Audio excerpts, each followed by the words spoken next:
Hi there, it's Dave Oates, Head Researcher at FinderMonkey. I just wanted to answer a few questions that we've been getting recently from people who are thinking about trying to find somebody.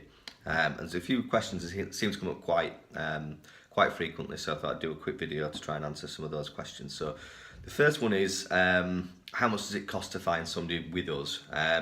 Now, there is no kind of simple answer to that, but it is a paid-for service. But it very much depends on the information that you know about the person that you're trying to find, which helps us then decide and determine how much work we will need to do to potentially help you find that person that you're looking for. So typically prices start from £249, but if you're looking for somebody overseas and have little detail, and that can go in excess of £1,000. So the best thing to do, if you're serious about trying to find somebody and you have an amount of information, talk to us. We'll tell you if we can help you, and we'll tell you exactly how much it will cost before you can then decide to go ahead or not. So I hope that answers that question. The next question is it possible?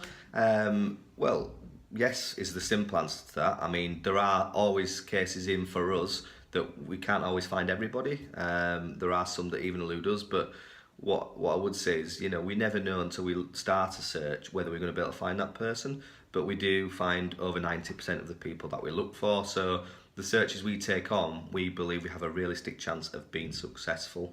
But it's fair to say we don't find everybody, but what we are doing, we're always looking for new ways to find people. So if there's a case that we can't solve, we tend to do a lot more work on that than actually the cases that we do solve, because we want to find that person for you, and we want to make sure that we've done everything reasonably possible to find that person.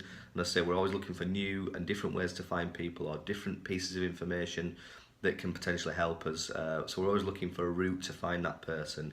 We're finding new ways all the time, so our service is constantly developing and changing because new things are becoming available to us that we didn't have before. One of those things is a really good example is DNA. So being able to DNA test now and link people through things like that is really, really helpful.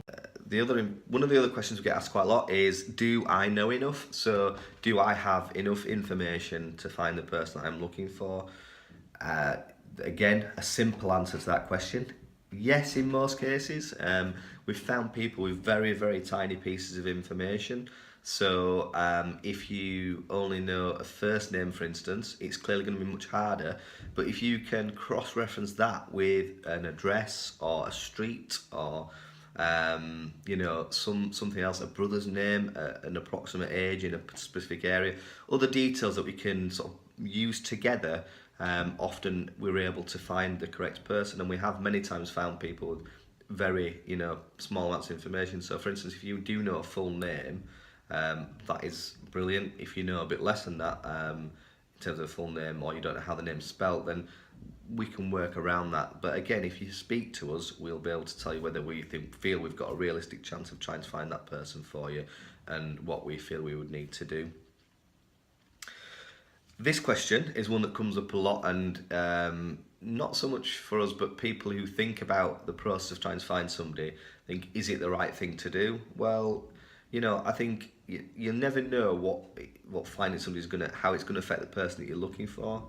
But what I'd say is, if you are a person looking for somebody who's really important to you and you would like to get back in touch with them, and it is predominantly for a positive reason, so it's somebody like a missing father, or a relative that you know very little about, and you would just like to know who they are, what they've done with their lives, what they look like, do they look like you, and those kinds of questions answering, then it's the right thing to do for you.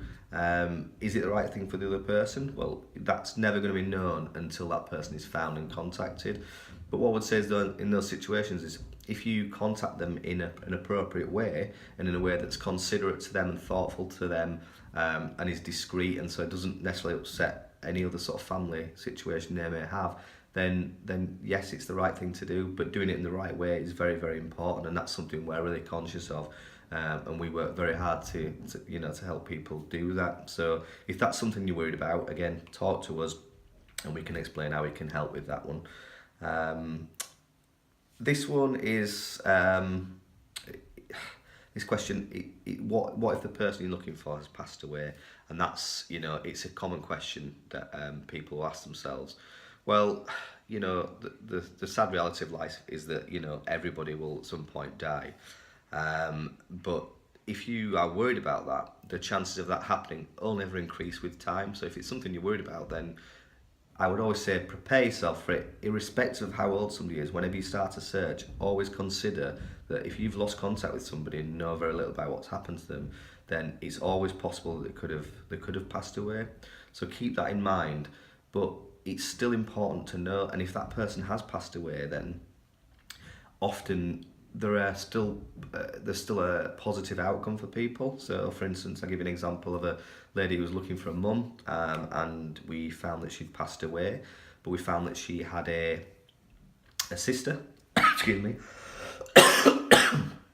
and that sister was contacted and wanted contact with our client, and they have been in contact now, and things are going really, really well. And that's quite a common scenario, but it helps them because they've both got something from it. But also our client has got pictures of her mum.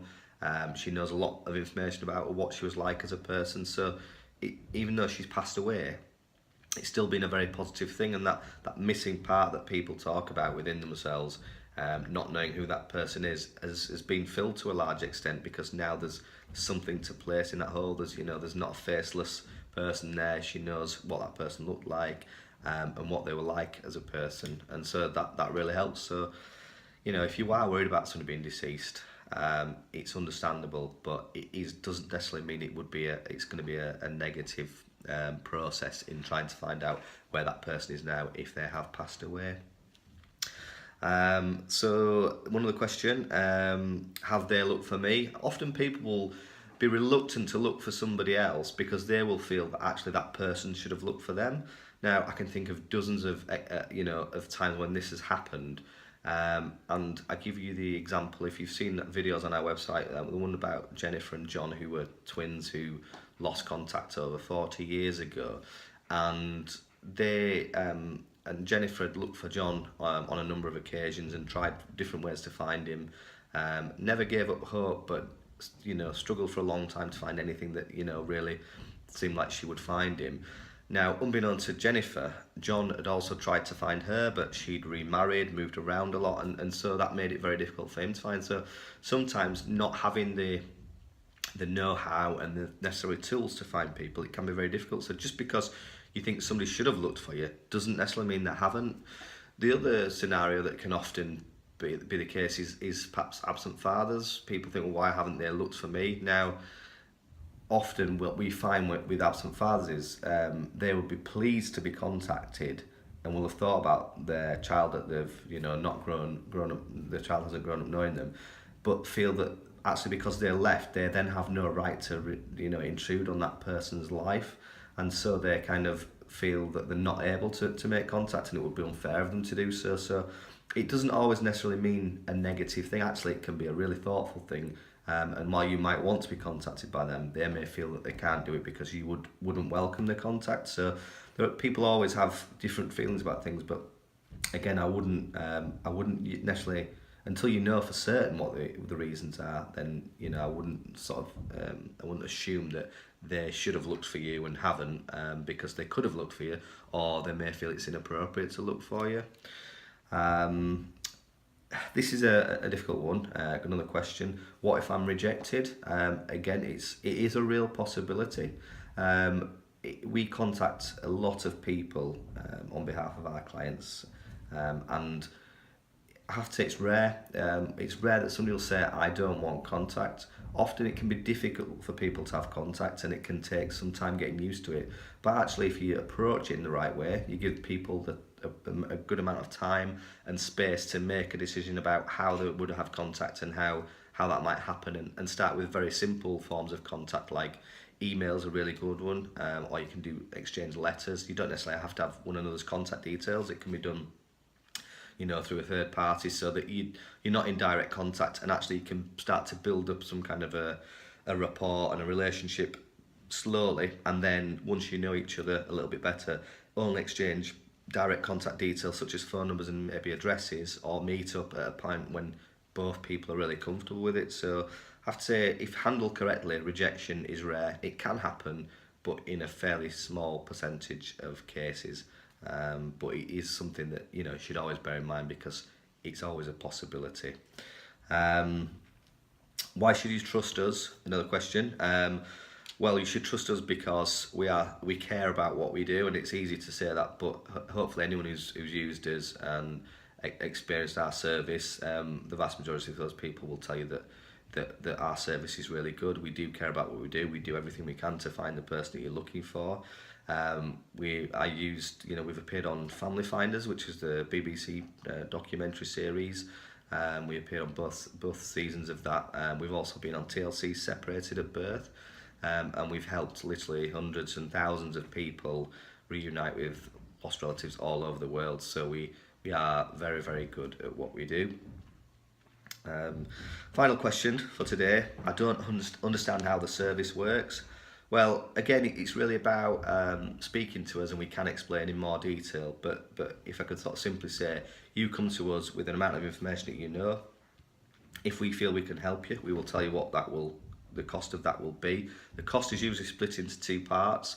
Half of the fee typically up front, and half upon successful completion of the search. Then we'll work with you. We will speak to you in most searches. We'll speak to you on 2 or 3 occasions, because sometimes we need to kind of ask questions and maybe prise a little bit more information out of you. Sometimes you think that you don't know much, and you say you don't know much, but actually when you get to speak to us and we can ask the right questions, you know very significant, useful information that we're able to go away and use. So that's kind of how the service works, and we will keep you up to date through the process of the search till such time as we find the person that we're looking for, or we get to a point, again, it's rare, but we get to a point where we say unfortunately we can't find that person. But we always try, in that eventuality, to offer some other avenue or other possibility to progress, or advise in ways we feel that perhaps more could be done, not necessarily by us, but by somebody else or by yourselves, in order to try and progress your search, because we do understand how important it is to people to find a missing loved one, particularly because it's a need that will never go away, and for most people we deal with only grows with time. I hope I've answered all the questions there. If you do have any questions, then please feel free to get in touch with us and either speak to one of the team or direct emails to me, and I will answer any questions I can, either by responding to you directly or doing another one of these videos to answer your questions. Thanks for listening.